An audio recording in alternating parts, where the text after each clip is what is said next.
welcome to the Monday Morning Coach Show. Can't hear you. Can't hear you, Bill. You clicked it off.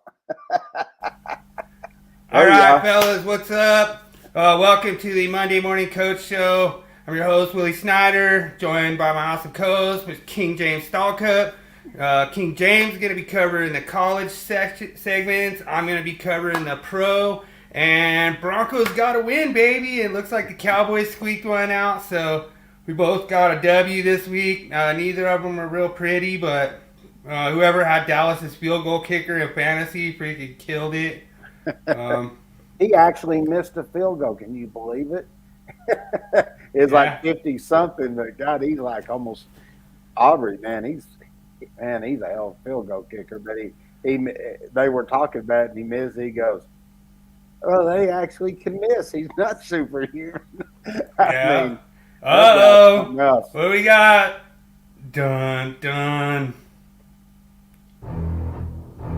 Oh, here's the Sharky coming to get in on the quiz. Yeah, I got you queued up, brother. What's up? What's up, DJ? Awesome. Thanks for jumping in the house. Me and Dan are going to the Broncos on Sunday, brother. It's going to be awesome. I'm fired up. That'll be awesome. So Daniel's got a ticket. He's like, let's go. And I'm like, I'm on. I'll drive. I'll park. I'll pay for parking. I'm there. You know, that's going to be fun going there. Yeah. You know, there's one thing I don't understand. Why didn't they enclose that stadium in when they built it? It's Mile High, dude. We love the snow. We like the cold. Screw that. Dude, I try to pride myself on being this big Colorado tough guy, you know. But I was there. There was one cold game. It was like 0 degrees. That was freaking cold. Like, that's probably the coldest I've ever been at a stadium, you know. The coldest I got. The Raiders, yeah. Raiders. Dude, I know somebody's gonna be at that game. He spent $1,000 a ticket. Oh, really? And he's a Raiders fan, and he told me he goes, don't freaking have your credit card and be drinking when the regular season schedule comes out, you know, because he bought like, I think he said it was like 9 something a ticket. Wow. He bought 2 tickets at like $1,800 or something like that. I was like, damn, you go, boy. Well, the weather hasn't really gotten bad there yet, has it? I mean, nah. I've got about another month and a half, don't you, for here it's what we call the Indian summer. It's like 80s. You know what I mean? It's pretty nice, and then we get like cool evenings. It's a little cool. Like, I start at 6 in the morning, and it's a little cool 6 in the morning, but not bad, you know. But we do get our spells there. It comes through below 0. Yeah. I was thinking that. I was like, it shouldn't be too bad there. I don't even know what. It's like 90 something here, I think. I don't know. I hadn't been outside all day. I had so much to do. I couldn't even get the intro and outro with all the extras I put on it this week. I was like, I just got too much crap to do. So last Monday, a week ago, there was a fresh dusting up in the high country. So, like, I work in Boulder, so I'm just like right there. Like, the high country's like right there, you know. And there was a nice dusting. It wasn't, I'd say maybe a couple inches or something. But every time we see that, we know it's getting close. And then, what was it? It was the first day of fall. So, you know, that's Colorado for you. If you don't like the weather, just wait 10 minutes. I was thinking there's a thing here. I was going to fix this. I don't know if you saw my meme, but it cracked me up because that's what I felt like on my fantasy this week. Oh, there we go. Yeah, I can change that. Yeah, I got to go in and change that for this each time. Okay. Oh, okay. I'll fix it. That's fine. Cool. All right. Well, yeah. Load up. Let's see what we got. Meme of the week. Let's see what we got for the meme of the week. I sort of already saw it, so.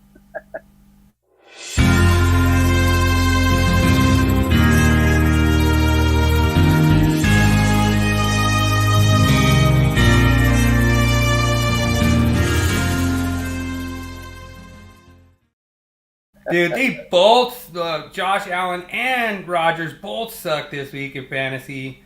I was blown away, so that's why I decided to pick the Broncos for the final countdown because that was so crazy, man. That was just awesome. Like last fourth down, it was like 4th and 10, and then we get a sack on Rodgers with like 2 minutes left. So that was pretty awesome.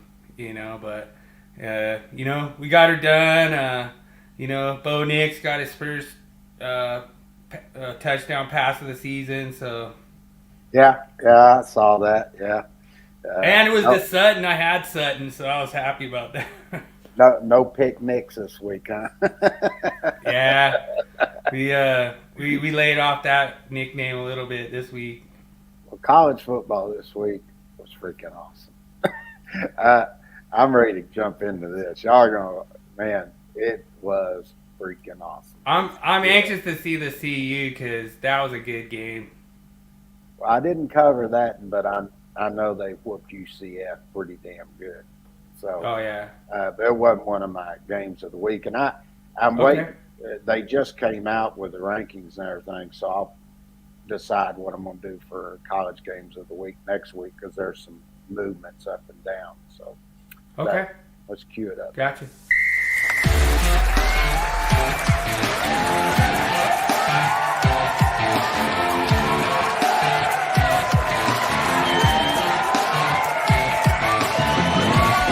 It's time for King James's college breakdown and rankings.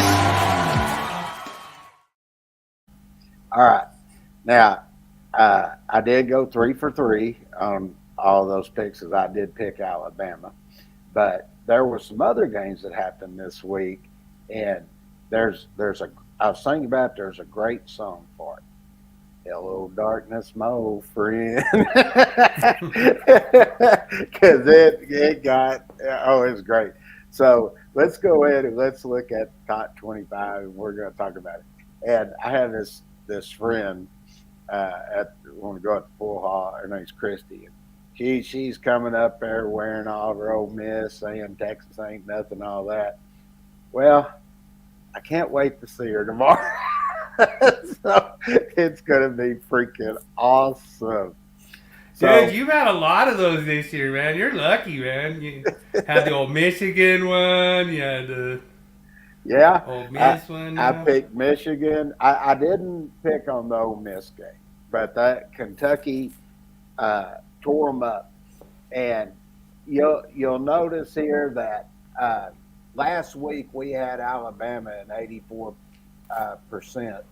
projection for the playoff predictor, and they moved up to 91% with Texas. So, and looking at that, I think it's going to be interesting because Georgia, I'm wondering if they're going to get in if they lose 3 games, because I'm looking at who they got left that they're going to play, and they got to play Texas and Tennessee. Now, I watched the game, and Alabama just, that first half, they just took it to them, and then Georgia come back, and Georgia actually took the lead at one point. And I'm just going to say, Ryan Williams, props, brother. You are one hell of a player. That kid's only 17 years old, that receiver. And he reclassified, and, man, he looked freaking awesome. But you'll notice now you've got Ole Miss. They got them set there at 10. And I'm going to tell you, Ole Miss's schedule is easy from here on out. They had one of the easier schedules, and I'm not sure if they're going to hang there. I think it's going to be very interesting if they hang. Now, you'll notice we did have UCF at number 12 last week. Well, they're out. And if you also look in there, you'll see Utah was up there. Utah got beat by Arizona. So Wow. they're out. And Yeah, and we've been talking about Kentucky. That's been coming up in some of these live streamers. Big shout out to Moss Sports World. We're gonna have to do. I'm gonna have to set up a segment where we go raid all these different channels and, just go talk trash. But I'll get it set up where we could go over there and talk trash to Moss. But me and Moss Sports World, we were talking about Kentucky, and then they go and just whoop on Ole Miss. I'm gonna tell you another one that they lost the game and they screwed them out of it. Miami lost the game. That guy caught that ball. I don't care what they say. Uh, I watched it at the end of the game. Miami was lucky. Miami, I don't care. Miami fans, you like it. You didn't win the game. I'm just gonna say it like it is. That you did not win that game. Now, looking at this, I think it's going to be interesting. We've got next week, we got Texas, Oklahoma, which is going to be a rivalry. I predict Texas is going to win that. Then the next week, they got Georgia. That's going to be a defining game. Is that the game Red River rivalry? Mm-hmm. Red River rivalries next week? Yeah. Okay. I think, they called it so many different things. Red River shootout, rivalry. It's just a rivalry. All right. When I lived in Oklahoma, we used to call it the Red River Rumble. Yeah. But I've been to that game so many times. I'm telling you, it's at the Texas State Fair at the Cotton Bowl. Man, it is freaking awesome. You got half side in orange and half side in red. Crimson red and burnt orange. I mean, it is lit there, and one of the best game day experiences. Of course, after game's over, you get to go to Texas State Fair and eat all the different new fried foods they come out with. So it's awesome. But nice. I'll tell you who's looking pretty good right now, and I'm waiting to see. They're going to end up playing each other. It's going to be Clemson. Clemson's moved up. They're at number 13 right now, and they're going to play Miami. I think it's going to be one of those from the ACC that's going to get there. And right. Well, doesn't Notre Dame play a ranked team too next week? I haven't looked. Okay. If Notre Dame loses one more, they're out. Yeah. So that's what's going to make it interesting. I find it interesting because Ole Miss could win out, and if they get the SEC championship, well, yeah, they get to the SEC championship game. I don't think they would even get there because I think they're set up in Alabama. They just don't play them. I have to go back and look at their schedule, see who they exactly have left. Matter of fact, so the one thing growing up a Notre Dame fan that I always would notice is if they had to win out, they'd win out. You know what I mean? Like it was just they would find a way every year, man. It was so awesome. I always remember growing up just like, oh man, they lose this one, they're done, they're down by 4 or something. They just drive the field and Daniel. Oh dude, UNLV. Yeah, UNLV's played pretty good. I was looking. Are they in the top 20? Oh well, Mississippi. They got a few hard games. They play next week. South Carolina. South Carolina's been playing good. Then they have to play LSU and Oklahoma and Georgia. That's why I was thinking, yeah, they still got a pretty. If they don't play any better than what they're doing, they're not going to win. So nice. I think it's going to be interesting just watching the percentages that are here. But moving forward a little bit, I noticed you have Indiana in there, right? Indiana's actually playing pretty good. I mean, when you look at where they're at right now, let's see here. They're let me look here. They are 5-0, aren't they? Yeah, they're 5-0. Because I don't think you have it in that one, do you? Well, we'll know. They play Northwestern, Nebraska, Washington, Michigan State. They could win those next four, which will be very interesting. But after that, then they get Michigan and an Ohio State. That's going to show where they're really at. Because didn't Louisville lose to Notre Dame? Yeah. A matter of fact, that's one of our games of the week this week. And Gotcha. Notre Dame. I thought so. I thought I remembered that. Yeah, Louisville actually played really, really good in that game. I thought. I mean, Notre Dame beat them 31-24, but I'm gonna show all the stats and everything for that game.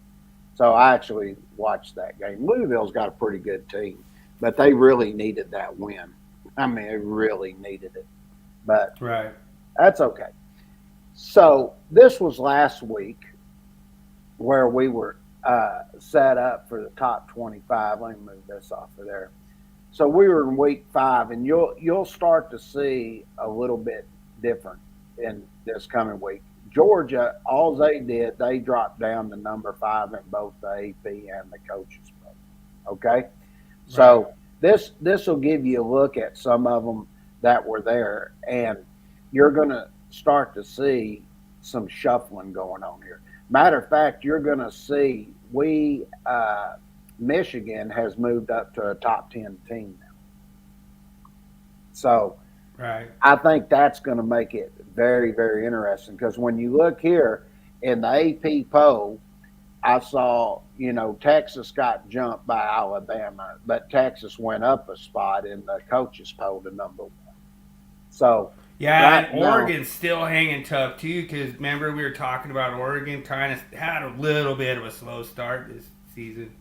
Yeah, well, the thing is, and I think this will probably be important when we get there. Oregon, you're going to know in 2 weeks where they're at because they got Michigan State come this week, and then they get Ohio State. Oh, that'd be a good freaking game of the week there, DJ. I like that, man. Which one did he have on there? CU Kansas State. That'd be a good game of the week. Yeah, I'm waiting to see where they're put in. I try to keep the games of the week, the ones that are playing that are actually in the top 25 that are playing against well, each other. K-State is. I know K-State is, but I don't. Colorado isn't. So they would be if they win. Yeah, we'll see. Dude, I don't think CU's been ranked in a long time. I need to. I hadn't really taken a look, but let me look here and let's see who we got coming up next week. We have. Let's see. Missouri and A&M will definitely be one of them. Yeah, that's a good one. Yeah, so that'll be one of the top games. Let's see who all is here. You already moved it up to 3. You might as well just move it up to 4 or 5. Yeah, I'm looking at. So, I was looking to see if they show. Because you said something about Clemson, that Clemson game. Yeah, that is. But so I was looking here. There should be a. Yeah, Daniel, Florida State. Big shout out to Trader Bill. He's a big Knowles fan. Dude, they have a really good program, and like I say, they just kind of had 2 crappy losses. I don't believe that they deserve to lose that game to Georgia Tech. I thought they played a really good game, but it's a game all about momentum and everything. So it is. Yeah, it was a surprise that the Knolls went out in the first 2 games. Yeah, because I'm looking here. Let me look. Let's see. Yeah, they're not even showing in. So From to answer Daniel, they I'm telling don't you there's a chance. they I'm don't telling you there's a play chance. this coming week. That's what it is. Okay, that's why I didn't see it. Okay, so you're gonna have. You said Miami Well, he was saying the Kansas and State game. Clemson, right? That's the next week after that. So Oh, yeah. gotcha. So then we'll see. That's why I was like, I don't remember them playing uh, this next week. Okay, that's why. Okay. So anyway, looking at some of the changes that took place, I thought this was really interesting because if you sort of look at it, pretty much you get the top 10 in the coaches and the AP poll, they're pretty consistent all the way down. I mean, you just go down. The only place you really see a variance is number one and number two. Everything Right. else stays the same. And then it sort of gets mixed up. The thing that amazed me, USC's 11 in the AP, but they got them at number 15 in the coaches poll. Right. So I think that's pretty interesting. Ole Miss, they dropped to 12 in the AP, but 11 in the coaches. I see them actually moving down, but they're going to end up playing Ole Miss or LSU here soon, which they're both right there together. Notre Dame right now is on the outside looking in. They're probably going to have to win out to be in. Oh yeah. I have a feeling. Well, and I think the same ways with LSU. I mean, LSU's there. They're close. Like they're not all the way out, but they're not all the way in either. Well, I'll tell you I this. mean, One of my friends, he was talking Oklahoma. Their defense is this and that. No, they're not. I just watched them struggle against Auburn, and if Auburn hadn't thrown that pick six, why they did that? I mean, that was unbelievable. right. But Oklahoma, they should have lost that game. Kudos to them for the defense stepping up and making an interception, returning it. But I'll tell you right now, Oklahoma, if you're having trouble with Auburn's receivers, you're really going to have trouble with Texas receivers because all their guys are fast. And True. And I'm gonna give this up. I watched that Arch Manning.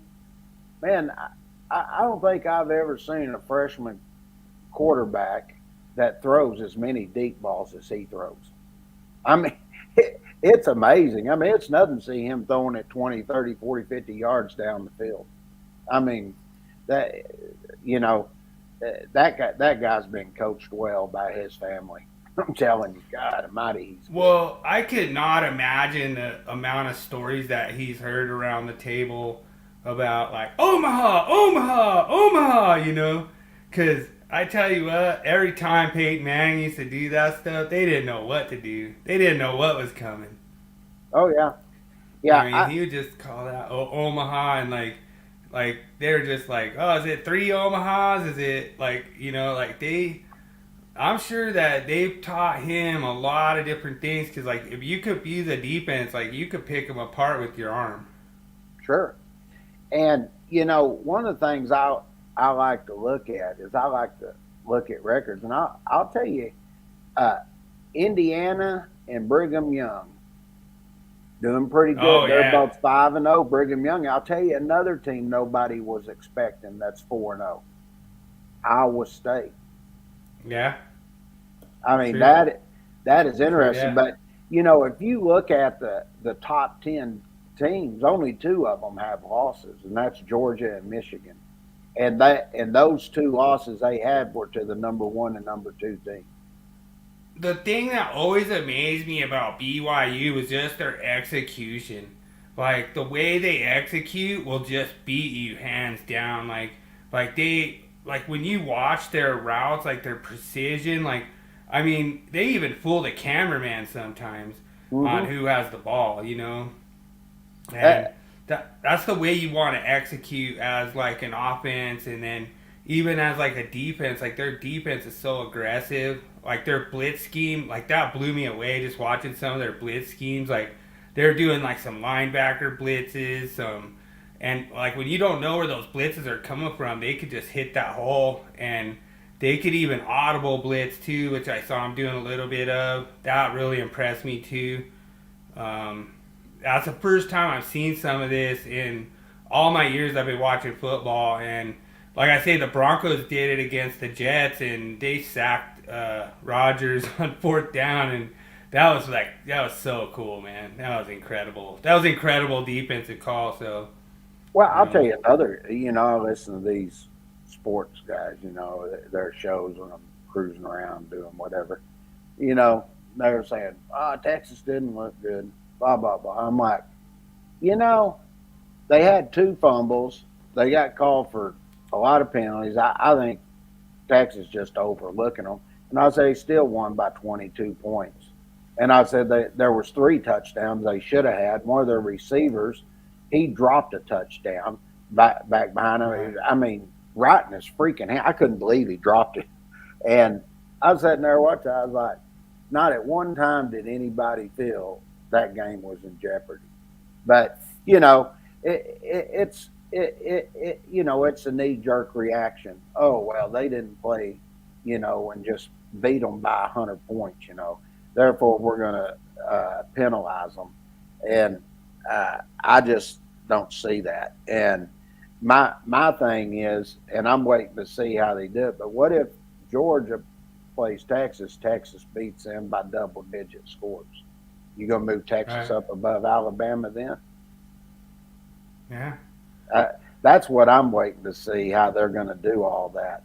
So there was one person in the audience that you made sad this week because Daniel was kind of hoping that the Giants would beat up on you guys a little bit more, and they got the W, Daniel. So you didn't make King James sad this week. So like I say, you're gonna have to do it in the quiz coming up in about 30 minutes. And like I say, it's an easy quiz. I made it super, super easy. So, like I say, it's Monday night. I know everyone's out watching football.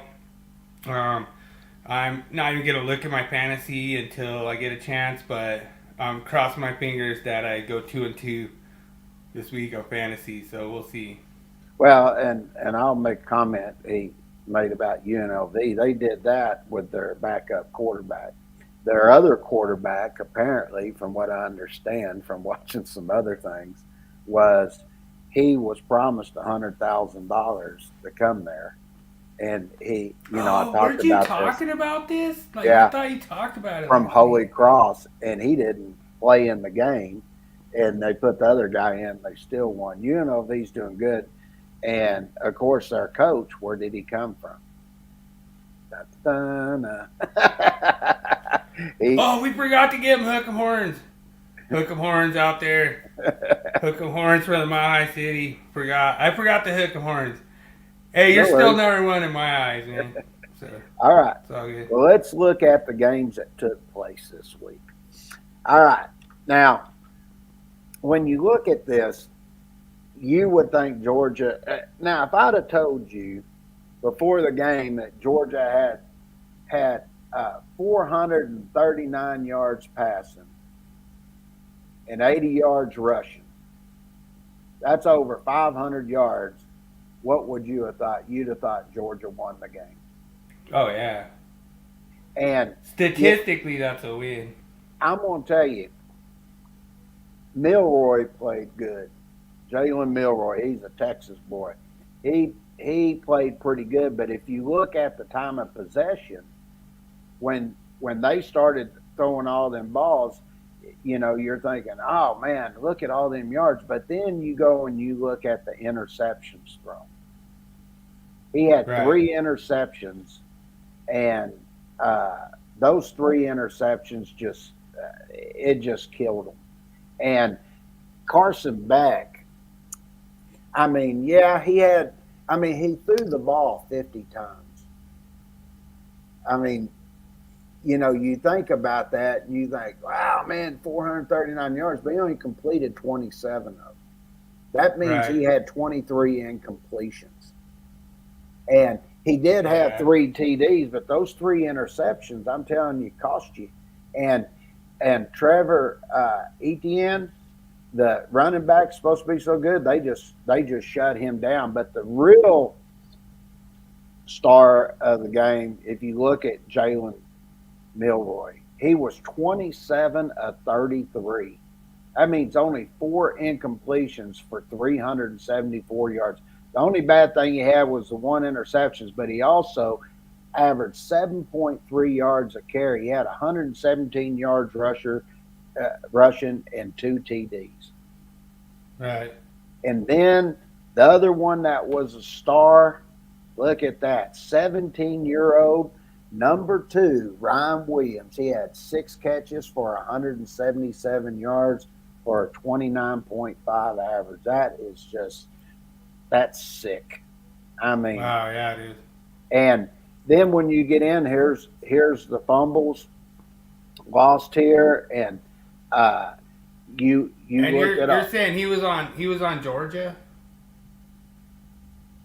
the receiver, or was he on Alabama? he's Uh, Alabama.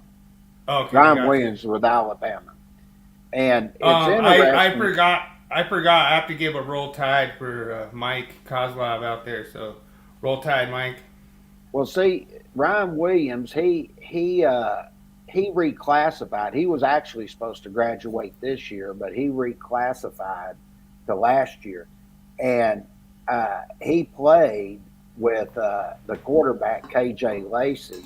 I think it's Grayson High School, if I'm not mistaken, in Georgia. And KJ Lacey, his quarterback in high school, who's playing this year, I think he got hurt.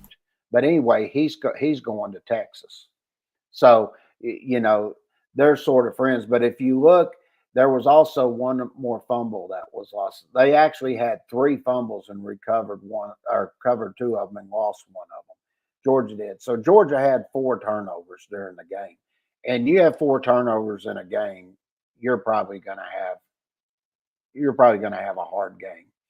And then I started looking, and if you look at Georgia, they didn't have 1 sack during that game. They did have 7 tackles for loss, but they didn't have 1 sack, and Alabama had 3 sacks with 8 tackles or 6 tackles for loss. So that sort of gives you an idea of the game and what exactly took place. And Right.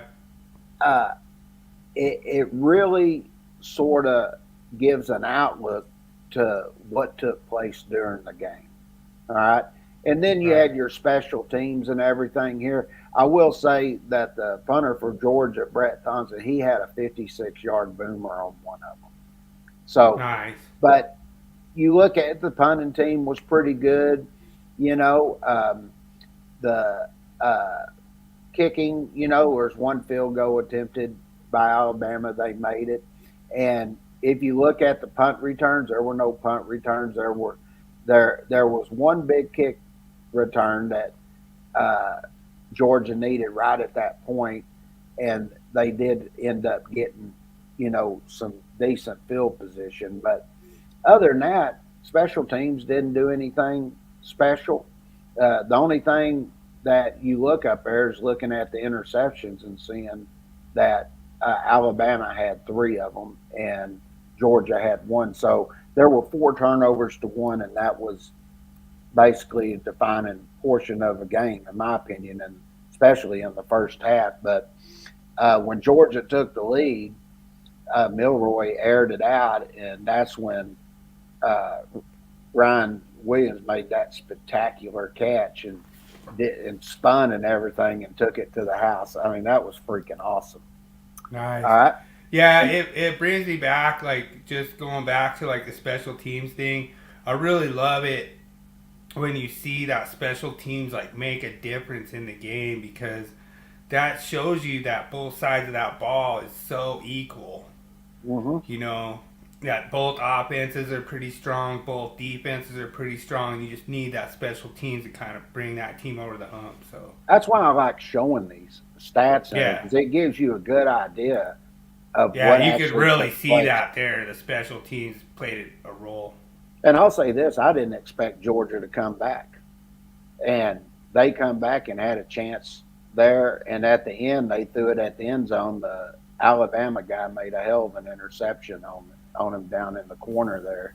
And but if that guy could have got turned somehow, got the ball, hell, it'd have been a tie game. I mean, I was actually shocked.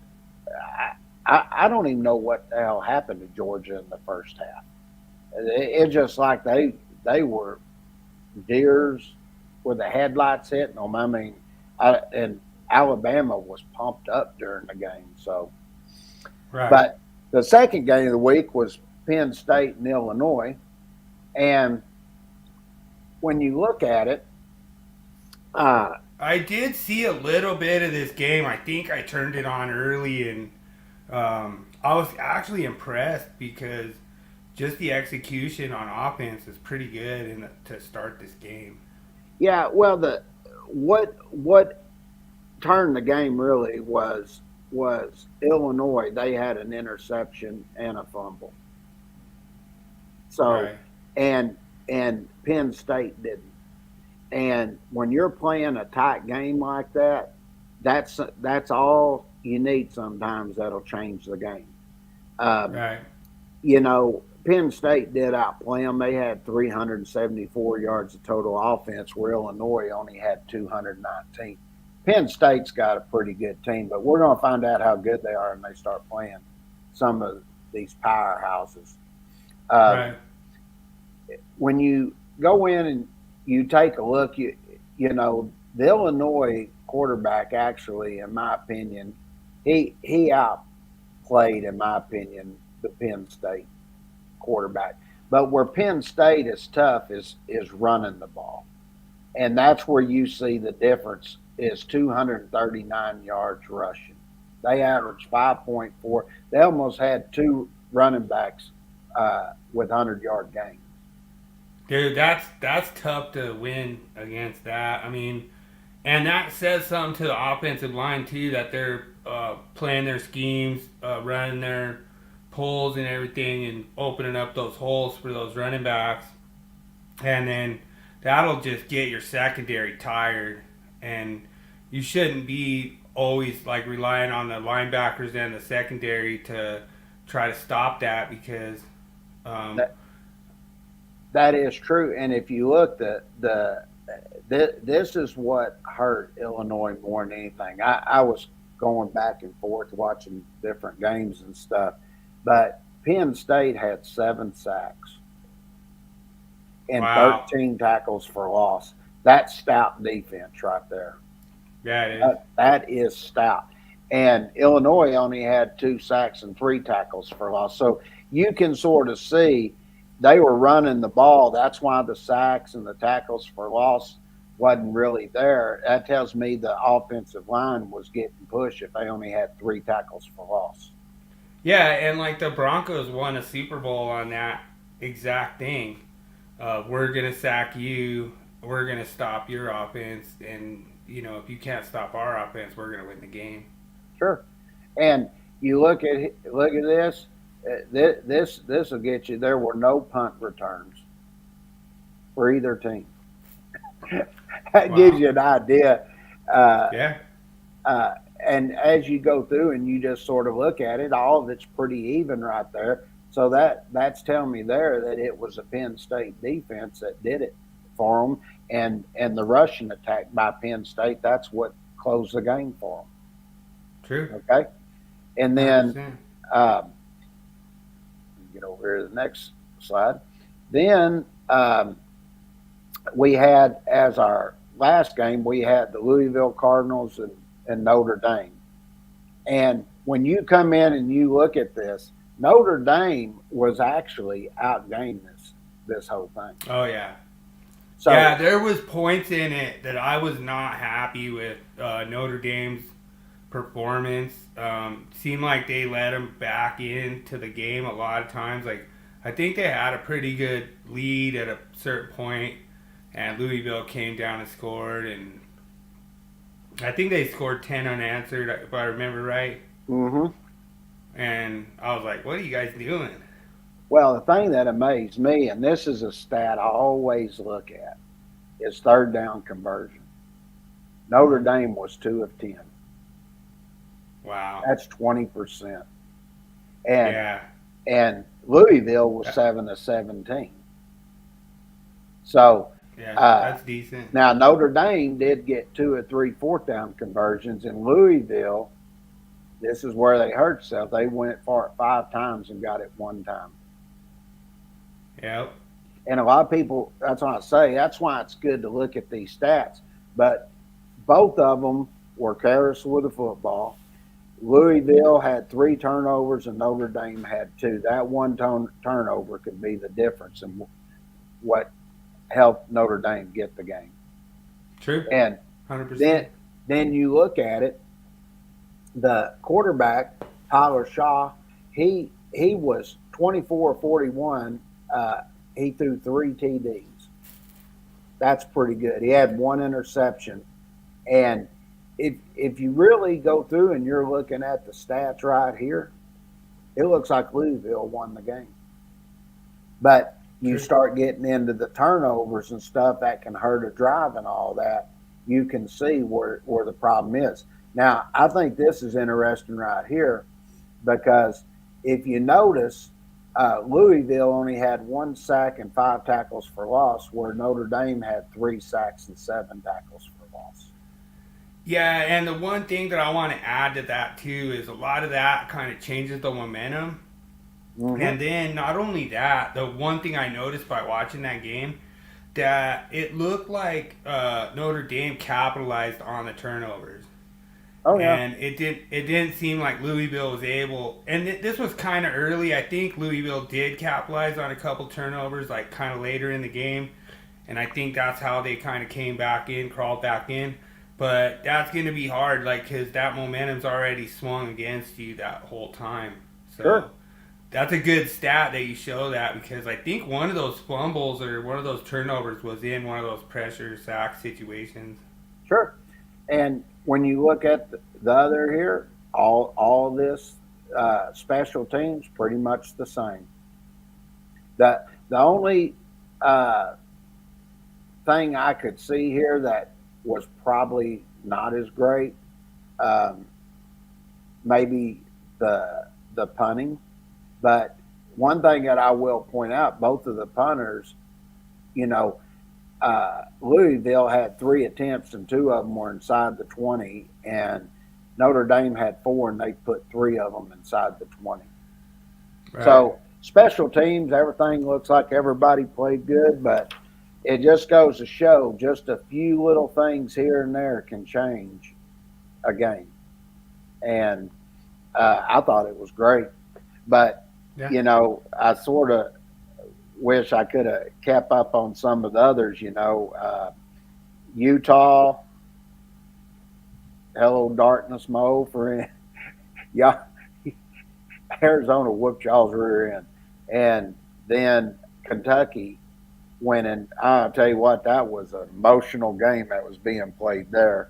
And Ole Miss getting beat. Those, that's what I always say. College football every week's different. And yeah, it's different because you have to get a different keychain to go sport around. Like when you go brag to like Ole Miss, you have to be like, "Oh, did you see my new keychain I just got?"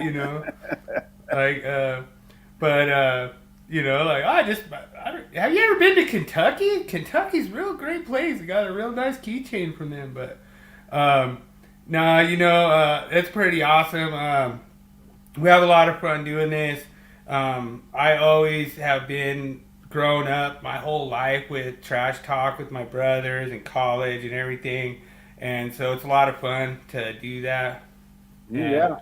But like I say, it's been fun to, kind of trash talk and, say this team, that team, whatever. And like I say, I really do want to see the Buffs like get into like a decent spot this season. I think they deserve it. I think they worked on that program, built that program up pretty good, and I've liked what Coach Prime's done. I've liked watching the Sanders boys kind of learn the hard way, kind of get humbled in the actual college situation, making mistakes, taking stupid penalties when they shouldn't, stuff like that. And like I say, it's nice seeing that. as far as Colorado's concerned, put some respect on Travis Hunter's name. That boy's doing it all, offense and True. defense. He is a freaking stud. He definitely should be up for Heisman talk if he keeps this up. True. So, We need to like back him off from taking so many snaps. Like, I think they were talking. I was listening to one of the radio shows. They said he took like every single snap in the whole entire game, offense and defense. mm-hmm. Like you're not gonna keep somebody healthy if they're doing that. I mean, yeah, it's cool. Like if I look back to when I was playing, yes, I'm there. Like if you're like, hey, we're putting you on defense, okay, I'm there. Hey, we're putting you in offense, oh, I'm there. But at the same time, you have to be a coach at a certain point and say, wait a minute. We're only gonna have you play this many, but yeah, you're right. He is a stud, but we do kind of have to limit that studdedness if we're going to keep him healthy to be like a number one draft or actually get drafted in the first round. If he gets hurt, Colorado's going to be in trouble. True. Yeah. I think so. So it's a double-edged sword, so we got to watch that. All right, let's throw down the game of the week for NFL and go into your top 25 and all that stuff. All right.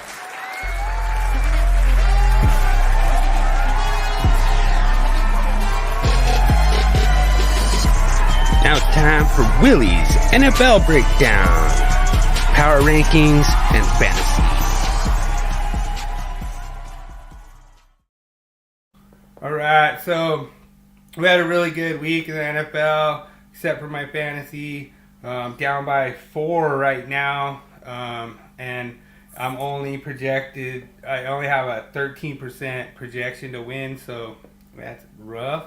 But looking at the Bears, I expect the Bears to move up. They have been kind of moving up a little bit, kind of baby crawls, but it looks like they might actually have won kind of a decent game against the Rams this week and deserve to be in 24. Vikings might be flying a little close to the sun at the number 3 spot. They did just kind of smoked the Packers. They looked pretty impressive at Lambeau. That was pretty cool. Packers actually probably hit the ceiling at 7 and probably going to move back down to probably more like a 10. I've yet to see what the Lions do tonight, but I think they probably deserve to be up there in the top 5. Saints actually are going to drop. Saints kind of had a bad week. Kind of had a bad day. Alvin Kamara actually pulled it through for me, but Derek Carr he was horrible. Actually started Richardson over Carr, and then Richardson got hurt, and then Carr only got 6 points, so it didn't matter which quarterback I picked. They both were horrible. Falcons probably deserve to kind of move up. I think they had a pretty good week. Played pretty well. Panthers probably belong where they're at, 31. Bucks at 15, that's probably about right. They might move up. They looked really good against the Eagles. Texans, they had a pretty good day. I think they could stay at number 6. That sounds about right. Colts are probably going to move up. Colts had a really good showing against the Steelers. And like I say, it was really biting nails towards the end. I don't know that the Colts really should have probably won that game if the Steelers had like a solid offensive attack. I think they could have won that game, but Colts held it up and pulled it up. Titans dropped to the basement, 32. Jags, same as usual, probably 30's about right for them. Cowboys, they're probably going to pop back up to around like 11 or 12. It got dropped to a 17. I thought they played okay against the Giants. Like I say, I think there's a lot of work that the Cowboys need to do on their defensive side to get them back on my fantasy. But otherwise, like I say, I think they could be a solid contender. Eagles, I see them dropping pretty heavily from a 5. Like I say, a lot of these are projected from last week, but it's a bit of a mix. I just kind of take whatever information I get and kind of put it together with what I think. I see the Eagles dropping to about a 7 or a 9 next week. Buccaneers whooped their rear end, boy. Yeah. I thought the Eagles had a chance to come back, and they just Barkley didn't get it going. Like, dude, it was crazy. Like, when you looked at it, Barkley and their tight end, I can't remember his name. They had like 99% of their whole offense. You know, like you can't win games like that. You know, Washington Commanders, they came out strong. I think this could be accurate to push them up to a 18. Daniels played an amazing game. He looked really good, really poised in the pocket, really threw some accurate passes to his receivers, and they look good. I could see them moving up even higher. Giants actually moved up and moved out of the basement to 29. The Ravens, really impressive win against the Bills. That's actually my game of the week. The Steelers, probably going to move down from there. I didn't see they had a pretty strong performance, but, Richardson got hurt and Flacco came in, and Flacco kind of lit up their defense and actually kept the Colts in the game. I thought the Steelers defense kind of slipped a little bit. Browns probably might slip a little bit from 26. Bengals at 21. They might move up. They kind of looked okay. Like I said, I'm not going to comment too much. I don't think they're really super strong, but like I say, they had a good game. Rams probably should have won against the Bears, but like I say, they are probably sitting solid at 19. Still yet to be determined on the Seahawks. Niners had an okay performance. I don't see them sinking too much or anything from that 12 spot. Cardinals are at the 23. Probably not going to move up from there. They didn't really have that great of a performance. They're all right, but wasn't the greatest. Chiefs probably deserve to be number 1, even though I'm not going to agree with it. I feel the refs help out the Chiefs a lot, and like I say, it just every single time there's some kind of a controversial penalty with the Chiefs games, and if they're going to stay number 1, they're going to stay number 1 with the refs. There was a lot of calls I didn't agree with that game, and then, Carson Steele didn't help me. It was funny because one of my fellow YouTube buddies out there, he picked Carson Steele to have more than 8 yards, and he lost. He had 6 yards and a fumble. So... that's rough to lose those kind of bets. So, I got your back there, JB. But anyway, the Chargers, they look decent. I thought that they probably could have actually beat that game. I thought they could have actually won that game with the Chiefs, and probably solid 14 is good for them. My Broncos crawling out of the basement. Probably 22 is a good, solid place for them to be ahead of the Las Vegas Raiders at the 28th spot. Raiders are probably move up. I foresee it being a tough game. Broncos at home against the Raiders. I don't foresee us winning that game. That's going to be tough for us to win that game.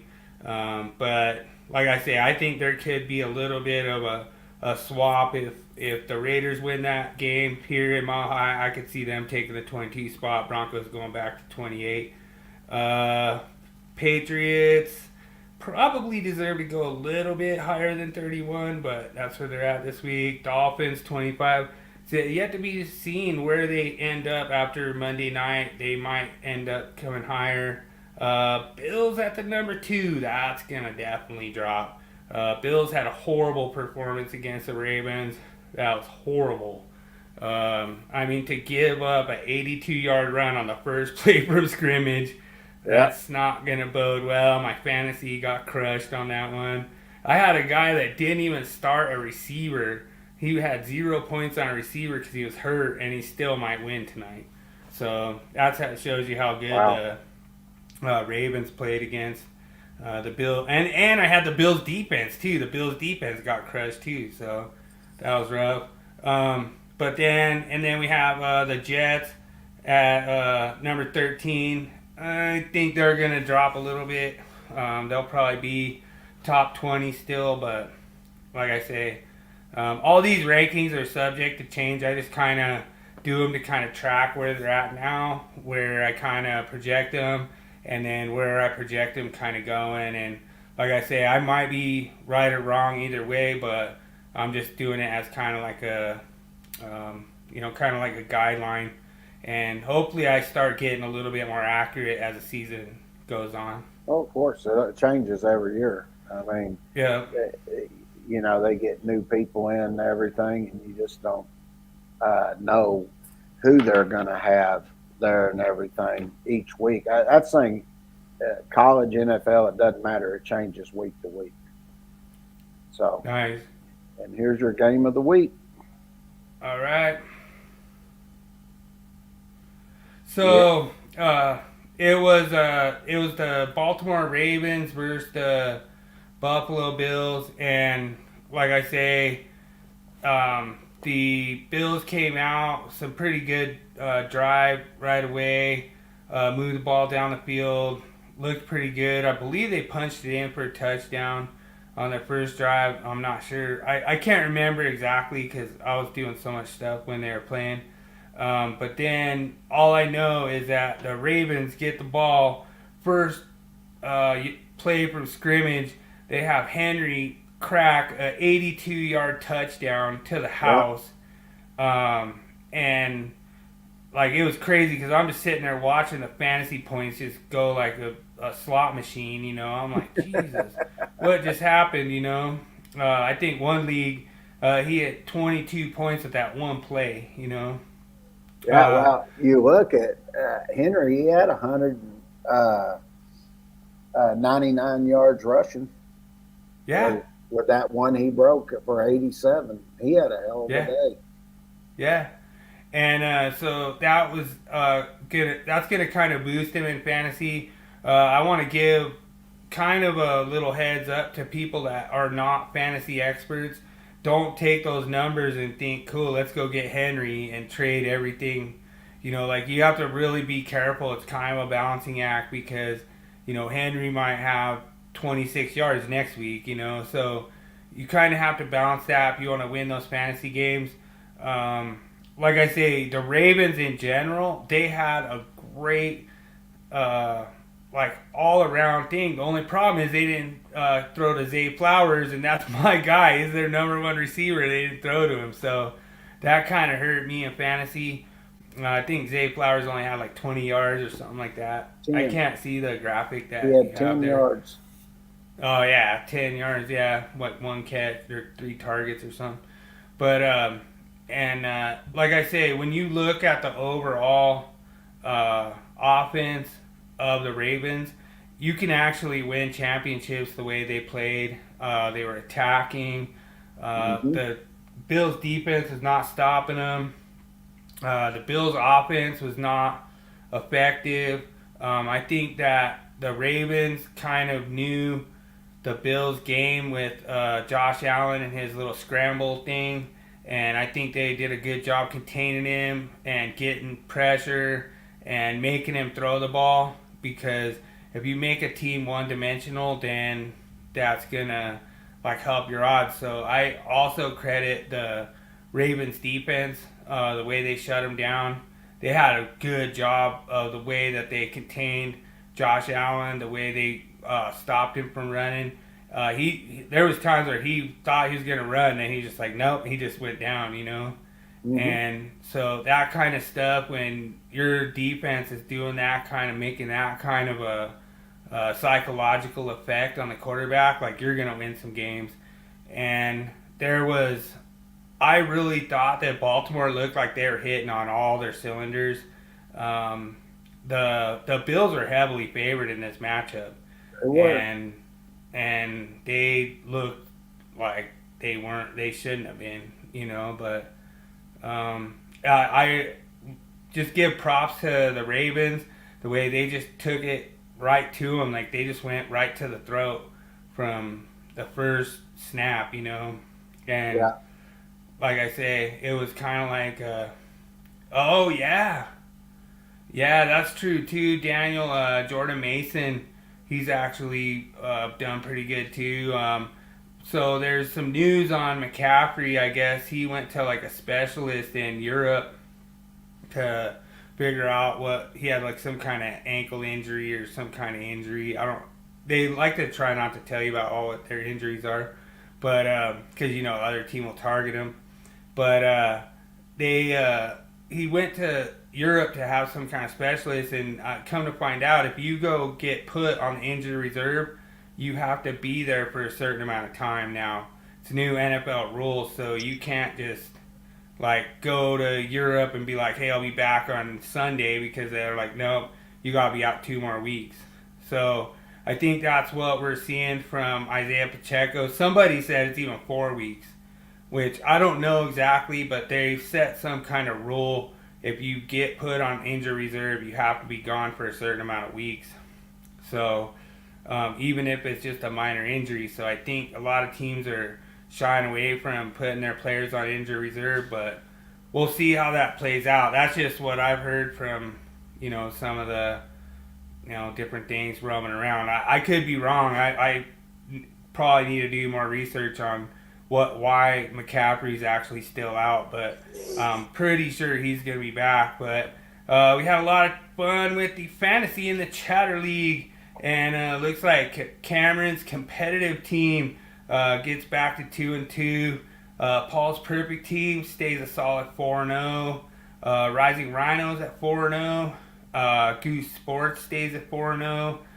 Scott Lundquist finally gets a loss, goes to 3-1. Scott could come back. He could be at 4-0. I'll have to, pay attention to that. Last week I just put question marks in there, but this week I'm just like, nah, I'll give myself a loss. But we got the Long Ball Stoners at 1-3. Willie's Wild Team gets first loss at 3-1. Dino's TSST 2-2. We got Jay's Beetlejuice at 1-3. 42 Sigma at 0-4. Run CMC gets the win against me to go 2-2. True North Maniacs goes to 3-1. Kermit's McStats goes to 1-3, and then Ruben's Remarkable Team goes 0-4. Nicola's TSST goes to 0-4, and then TJ's Talented Team remains tough at 1-3. So that's where we're all standing in the Chatter League. So we'll see. Like I say, it was my first loss. So these are going to change a little bit. These are kind of my same ones from last week. I told King James just to leave them the same. Josh Allen was ranked at number 1. Lamar Jackson, number 2. Kyler Murray, number 3. I still think that's going to be pretty close to the same. I think what's going to happen, I think Kyler Murray's going to go to number 1. I think Lamar Jackson's going to go to number 2. And I think Josh Allen will move out. And I think they'll have somebody else pop in there. I want to say it's going to be... I took some notes on this. I want to say... Because I know Kyler Murray's in there. Oh, it's going to be Jaden Daniels. So I can see it being Kyler Murray, Lamar Jackson, Jaden Daniels. I don't know about the ranking, but that'll be pretty much where it's at for the QBs. But John Robinson and Brees Hall will stay in there. I agree with Daniel about Jordan Mason somehow being in the mix. I don't see him being in the top 3. It looks like we got, who was it on the running backs? And it could be Henry. It could be Henry. I don't know exactly, but I'm trying to project what's going to happen for next week. Then wide receivers, C.D. Lamb had a really good day. Jamar Chase was average. Justin Jefferson will definitely be in the mix. For receivers, it's hard to say what will happen for Monday night, but we could have, who was it?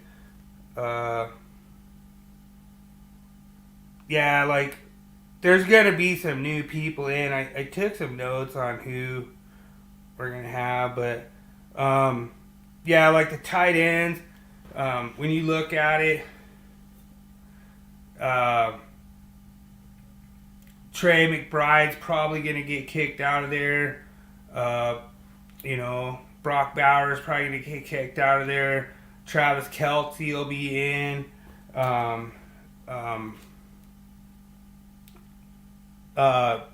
Dallas Gobert will be in. George Kittle will be in for tight ends. And when you get to the flex, it's going to be pretty much the same. I don't see Jordan Mason staying in there. I could even see him tossing in like an Alvin Kamara on your flex spot. He had a really good game, like passing and catching.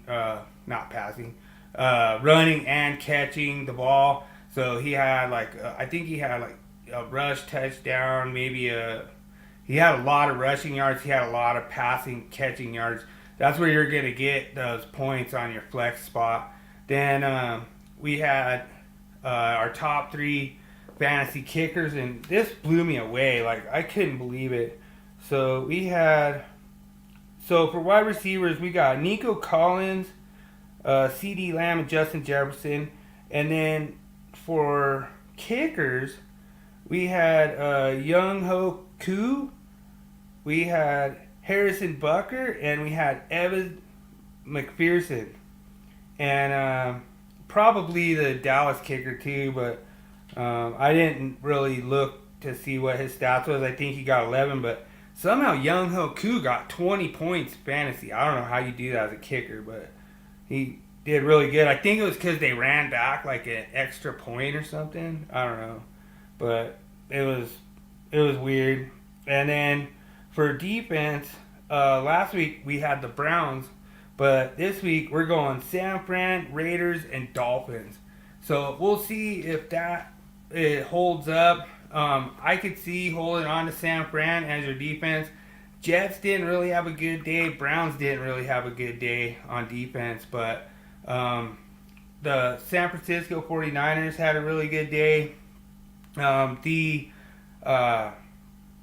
The Texans is a good defense to have. I'm really looking to pick up Texans on free agency and fantasy moving forward. So that's my fantasy top predictions.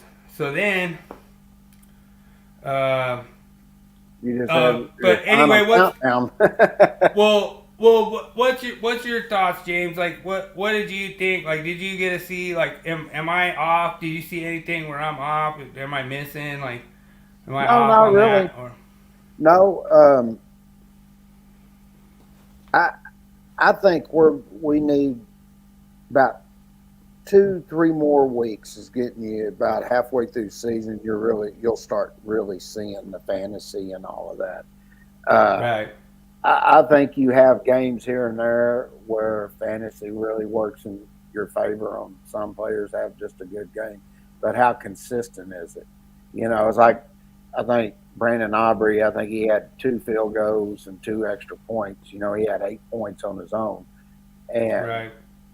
To me, I mean, that's pretty regular for him. So, and C.D. Lamb, I think he had 1 touchdown, almost 100 yards receiving, 7 or 8 catches, something like that. He's always going to be up there. Just because one receiver had an off day, that's in the top, he's probably going to jump back up there. So Yeah, and I expect Josh Allen to come back too. Yeah, I'm looking to go 0-4 this week on all my fantasy. Looks like I'm losing every single one. But at the same time, it's like, you know, you never know. It's like any given week. That's what's so fun about fantasy. Right. You just have to try to go out there, go out, look for some free agents, try to find some good ones. I've proposed trades to guys. Like, a lot of times they just don't even respond to my trades, you know, and I like try to text them, try to say, hey, I'm interested in this guy, you know, whatever. So it's kind of tough in some leagues. You know, they're just going to hang on to those guys. Like, dude, this guy had 4 quarterbacks and no tight end. He ran no tight end. His tight end was injured, and he still beat me. So, you know what I mean? It's like, all right, I tried to propose a trade, everything, and then he still won. But I just kind of wanted to get your take on what you saw in the NFL and what you thought as far as it was kind of a rocky road with fantasy, because there was a lot of players that did good that nobody expected to do good, and then there was a lot of players that they were predicting to do good that didn't do anything, you know? Yeah, well, you know, the Falcons, they did beat the Saints, but it was a close game. I mean, and that's the thing about the NFL. You get in, you start, it's like the Vikings beat the Packers by 2 points. You know, most of the games that you look in here is 2-3 points. Yeah, the Colts ended up winning by a field goal against the Steelers. The Steelers are going to play Dallas this coming week, so that'll be a good game. You know, what was it? The Broncos played the Jets. It was a 1-point game. Or was it? There's no way we're winning an AFC Championship game by 1 point, but you never know whether it's 9-10 or 22-21. You know, but well, when I looked at the games this week, the ones that I was amazed. I mean, just take the Buccaneers and Eagles. I didn't expect the Buccaneers to whip the Eagles like that. I didn't. And the Washington Commanders, they just stomped a hole in Arizona. Arizona's not looking good at all. And the 49ers, they were playing the Patriots. You know, I sort of see that. I mean, what they win 33-13 or something like that. I don't remember what the score is, something like that. And then the other one, nobody expected the Ravens to beat the Bills the way they did. True. So I mean, you go looking at some of them scores and stuff, you know, you get into really noticing each week is different. You know, if you look last week, I mean, Dallas had a chance coming back to beat the Ravens on their home field, and then you take the Ravens this week, they whipped the Bills. Well, you're going to give Dallas the credit being they almost pulled it out. And, you know, that's the way I look at it, you know, and it just changes each week. So, dude, you know what's so funny? I always get texts from like all my Canadian friends and stuff, and they're like, every time we're watching our podcast, we really think listening to King James is really freaking cool. I was like, right on. They're like, yeah, we really like his accent and everything, and just like really straight up. So I'm like, I'll send him a, you know, thanks and everything, but it's really cool how much we talk to like all the different people out there that, you know, are on YouTube and everything else. We're gonna have to set up a raid and have to like every week go out and just raid all these different things, try to check out the scores on Monday night, because that's what's been killing my fantasy is these doubleheader Monday nights, you know, because like I say, I haven't been expecting like the Seahawks been doing better, and I haven't really looked at all the scores, what's going on. I should have live scores on. Go over and see if I can find them here real quick. Let me look on my phone. It looked like the Seahawks are doing pretty good from my fantasy. The Lions are at 21-7 against the Seahawks. There's 4 minutes to go, and the Titans are beating the Dolphins 9-3 at halftime. Okay. So yeah, and that's what I'm about to do. As soon as we finish this, I'm gonna go ahead and catch the half Yeah, I picked Tyreek Hill, and like Tyreek Hill is supposed to be good, and then all of a sudden Dolphins lose their quarterback. So, that's really hard because like how you throw to the guy if you don't got a quarterback, and then Right. even if you do have a quarterback, how you gonna get the ball to him? And he's getting sacked, and then so it's just a really tough thing. But I guess we'll go ahead and roll the final countdown. Countdown.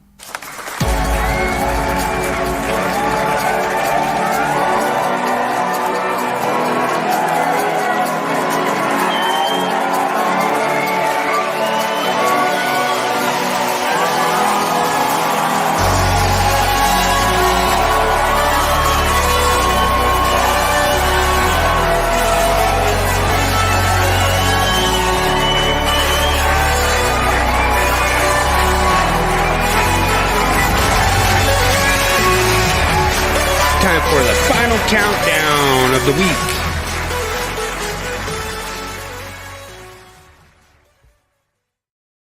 All right, this was not a hard game to pick. I give the Denver Broncos the final countdown win this week. And, one of the big things that really blew me away was Bo Nix actually saying it worked in our favor and they didn't turn the ball over. So, as James knows, we've been joking around on all the different live streams. Big shout out to Rising Rhino. Big shout out to all the YouTube buddies of mine out there. We've been calling Bo Picks Nix. Didn't turn the ball over. And he was 7 of 15 for -7 yards in the first two quarters, and finished with just 60 yards on 12 of 25 passing. But the Broncos, 2-2, ran for 126 yards and controlled the momentum the second half. Our prayers go out to Beatty. Hopefully he's all right. I guess he collapsed on the side of the field, had to get taken off by a stretcher, and something about a back injury. So hopefully Beatty's all right. That was kind of a big scare. And like I say, hopefully he's all right. And then Nix made the big play when he needed to, but offense is struggling, and so trailing 6-0. He had a wide open Cortland Sutton in the back of the end zone and threw that touchdown pass, which was his first touchdown pass of the season, and so that's pretty much basically going to be the game winner. We got the ball, went down, scored a field goal to make it 10-9. Jets were down 6-10, went down, scored field goal. We went down, scored field goal, made it 10-9. Jets had the ball, time running down, 2 minutes left in the end of the game, and I don't know how this happened, but Aaron Rodgers gets rocked like 10 yards deep in his backfield on 4th and 8 or 4th and maybe 4th and 12. I can't remember. It's 4th down. I don't know exactly, but he got rocked, and that was pretty much the game, But Broncos defense actually got the win. Broncos defense stopped Aaron Rodgers, stopped the Jets offense, and once they took that 1-point lead, they just didn't give it back to him. So that's why the Denver Broncos are the final countdown winner this week. And like I say, I think they deserve it. I think Bo Nix is going to improve. I think he kind of stepped into a little bit of a tough situation, especially you look at all the different history of all the quarterbacks, like Elway and Kubiak. You look at Manning and all the people that were able to come in here and people tutor under him. All these different quarterbacks that were great actually didn't just get jumped right into the league. Like, they actually got to learn the offense. They got to, like, learn their blocking schemes. They got to, like, they got to learn, like, hey, where's this guy going? How can I roll out of the pocket? Where can I do here? He just kind of jumped out of the frying pan and right into the fire, Like, I mean, he was in the frying pan at Oregon, and then he just jumped right out of that, right into the fire at Denver. And it's going to be tough. I mean, I'd really like to see him play well against the Raiders. I think that'd give him some confidence. I think that Peyton's done a good job giving him those high confidence bubble screens, high confidence throws. He actually had his thing with the Seahawks throwing interceptions. He did a good job protecting the ball and getting it to our guys. Like, there was a lot of problems that bothered me with our receivers dropping the ball. That's going to reflect negatively on the quarterback, and that's not Bo Nix's fault. I mean, he's delivered it to him. Like, I think one of them went right through, hit his shoulder pad, and bounced off. And so we have to do a better job as receivers of I mean, that's on the money. Like, you should catch that. Like, that should be a that should be a catch. And there's a lot of times when they're trying to look downfield and try to get more yards and stuff. And, I saw a lot of that. Some of our tight ends were like, okay, I can go make this move, and then they don't even catch the ball, Yep. So it's just kind of mental mistakes when I look at it. That's been the biggest thing plaguing the Broncos right now is just those drops. And yep. if we could secure those passes, those catches, and just move our team down the field, I think Bo Nix is going to be all right. And then if we could establish a running game, like I said, I was kind of hoping for Beatty. He had 70 yards rushing against the Buccaneers, and I think that he could be a good force. But like I say, he went out with a back injury, and prayers. Hopefully, all right, Beatty. But like I say, that's one of those things that's gonna happen. It's a full contact sport. Gonna have injuries, and that's football. But that's my final countdown for this week. All right, let's do the last thing we got, which is the world famous Willie quiz. World famous now? Oh yeah.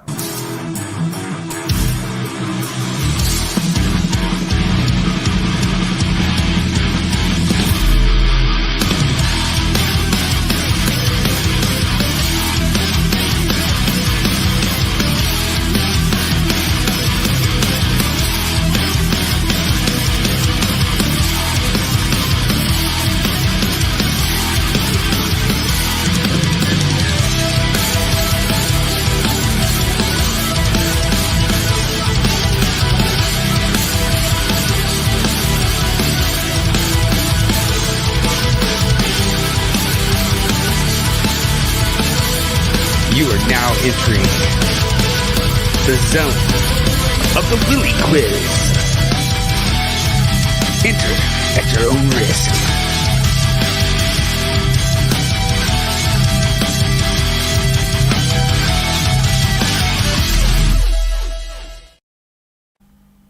All right, well, since Adam's not showing up this week, you got a chance, James, but like I say, we still got Jaws over there. We still got DJ in the chat. All right. So, which of the following undrafted players were the first to be inducted in the Pro Football Hall of Fame? Was it A, John Randall? Was it B, Willie Brown? Was it C, Warren Moon? Was it D, Dick Night Train Lane? Was it E, Johnny Unitas? Good luck, everyone.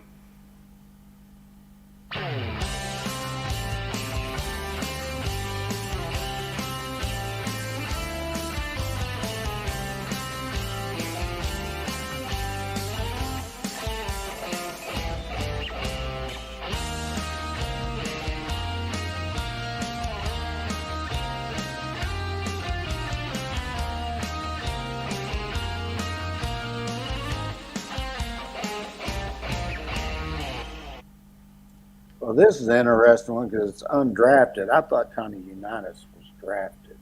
So it took me to B and D.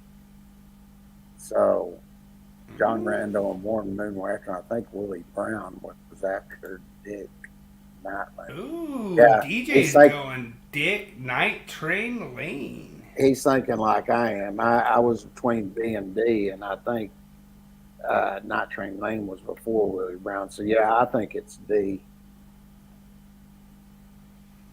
Oh, man, you guys are freaking killing me because you're wrong. It is B. It was Willie Brown was inducted before Night Train Lane, which I think they're only a couple years apart.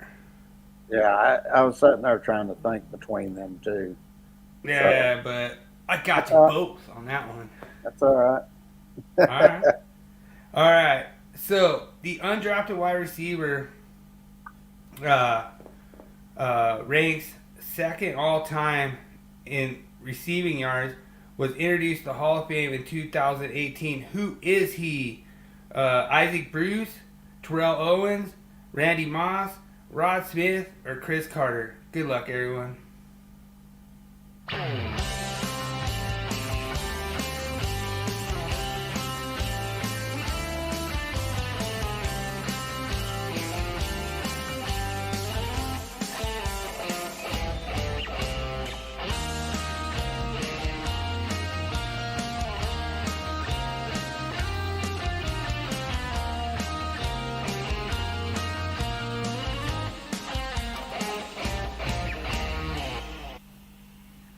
Well, I know Randy Moss was drafted because Dallas passed on him. That pissed me off, and I know he's at the top. And the other person that was at the top was Terrell Owens, and I think he was undrafted.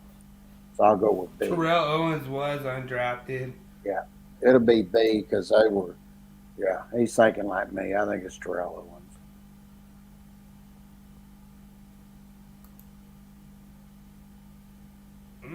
All right. Okay. He's going with E, Chris Carter. Okay.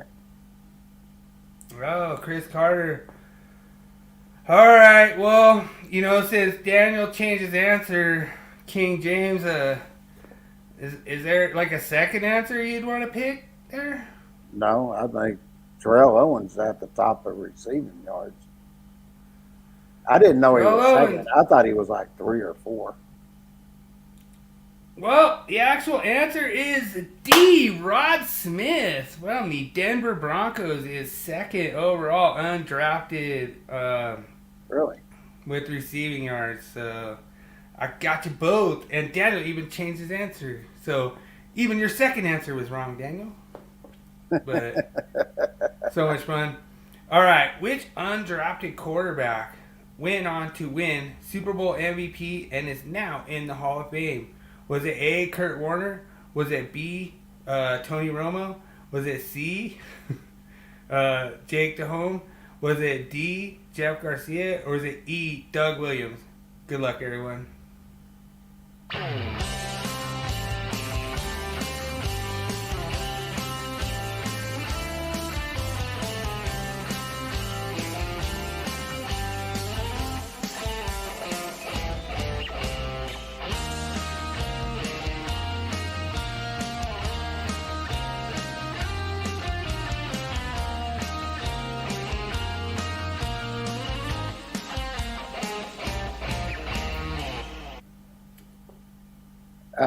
The good part is I got Daniel flashing some E's tonight. I like. Hey, Kurt Warner. He's considered the best undrafted prospect to ever play football, and he's in the Hall of Fame. That's I think, and he was a Super Bowl MVP. I think it's Kurt Warner. Oh man, you guys, dude, why do you think that you're gonna be right when you are absolutely correct? It was the greatest show on turf, Kurt Warner, greatest show on turf, 1999 Rams. Yes, that is correct, Daniel. So I didn't get you on all of them, but here we go. Which of the following players was undrafted but has not been inducted into the Hall of Fame? Is it A, Antonio Gates? Is it B, James Harrison? Is it C, Jason Peters? Is it C, London Fletcher? Or is it E, Brett Favre? Good luck, everyone.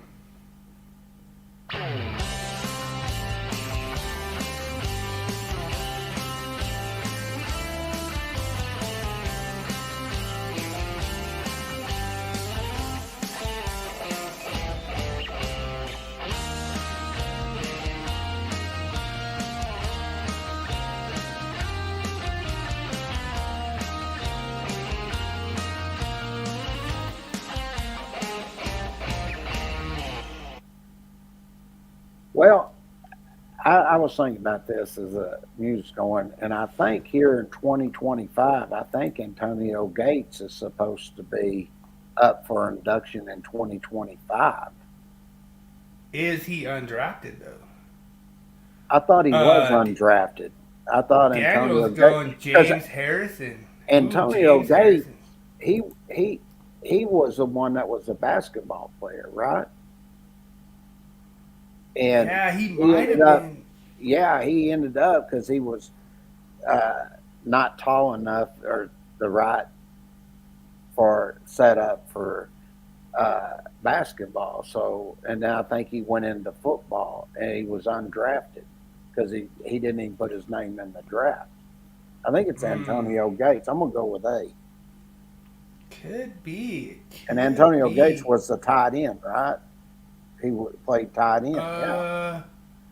No, was he tight end? I want to say he was wide receiver.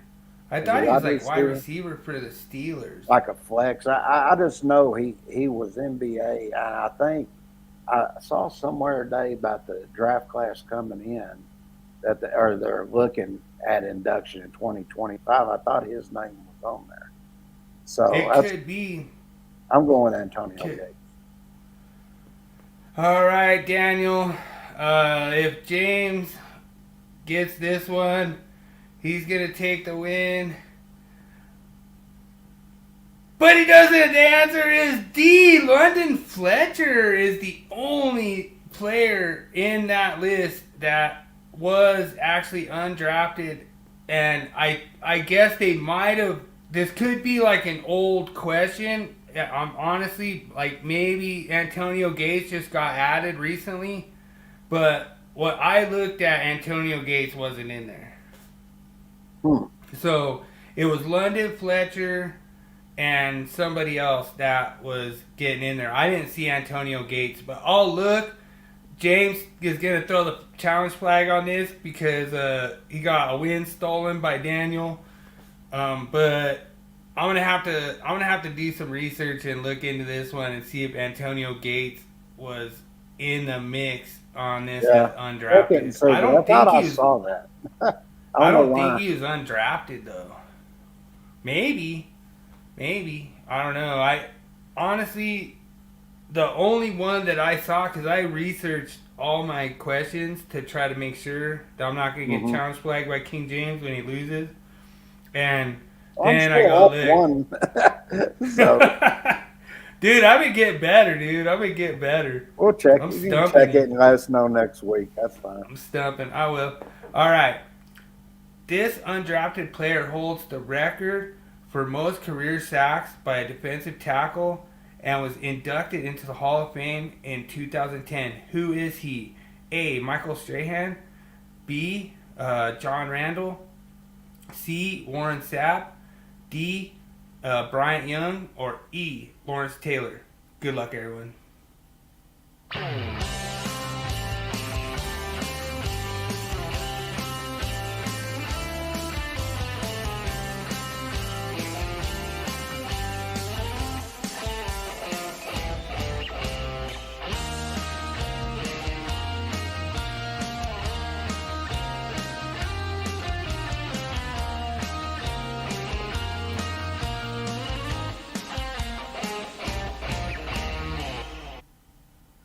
Well, this guy, I know who this is, and he played for Minnesota, and it's B. John Randall. You actually gave me one I knew, finally. All right. Well, looks like King James is going to copy Daniel, answer a B. And you guys are correct, John Randall, and the tie goes to Daniel with the win. So He only got one right. I got you two. got two? All Yeah, right. I got two. All right.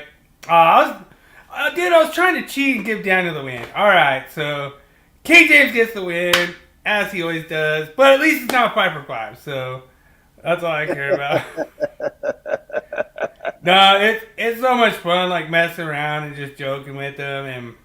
And thanks for participating, Daniel. It's so much fun. Like we could like what we need to do is we need to have one for like the Jaws when King James wins. We'll have to have like a song for, you know. See, coming out of nowhere. Coming out of nowhere. King James could like replay Daniel's soundbite.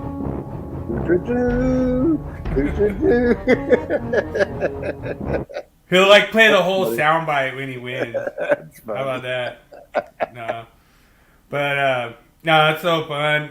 It's a lot. It means a lot. Like me putting them together and like trying as hard as I can to like try to trick you. And I know you're like real intelligent, James, and you're gonna get a lot of them. And so it's kind of hard. Like, dude, the ones I'm like, dude, there's no way he's gonna know this show. Oh, dude, I was at that museum like last week. I'm like, dang it. And I'm like, dang it. But you know what I mean? Like, it just goes to show that it's nothing what we do is staged.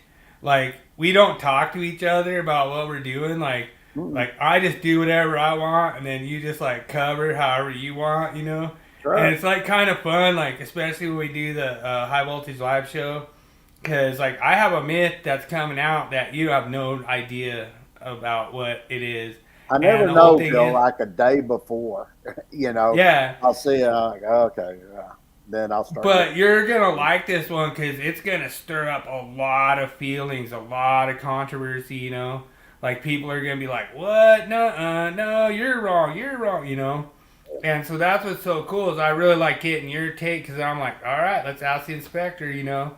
And the thing that's cool is, like, you're one of those cool inspectors that, like, I could talk to you and be like, hey, dude, these guys are saying that this conduit that comes out of the ground is an outlet. Is that an outlet? You know, you're like, what? Hell no, that ain't no outlet. I don't know it is.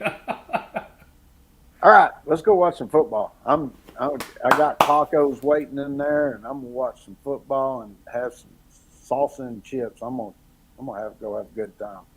All right. Thanks for joining, Daniel. Appreciate you, brother. Thanks for participating every week.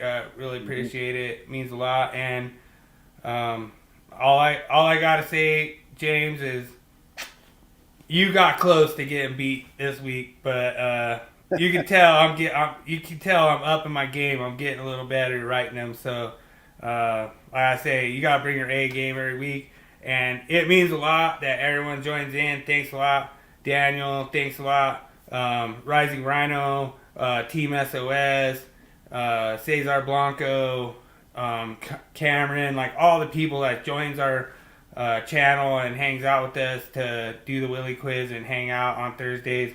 Means a lot, and I really appreciate you. And as always, remember, make every day an easy day.